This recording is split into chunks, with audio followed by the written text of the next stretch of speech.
आज निलंगा शहरातील हैदरिया नगर येथील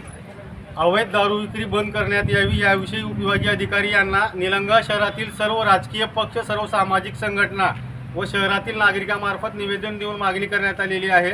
संबंधित भागात हैदरिया भाग म्हणून ज्याचं नाव आहे, ज्या ठिकाणी ऐतिहासिक वारसा असलेले दादापीर दर्गा आहे, समोरच रहमानिया स्कूल आहे, शाळा आहे, कॉलेज आहे आणि समोर बाजारपेठेत मोठ्या प्रमाणावर महिलांची माता भगिनीची रहदारी असते। त्या भागात थाटामाटात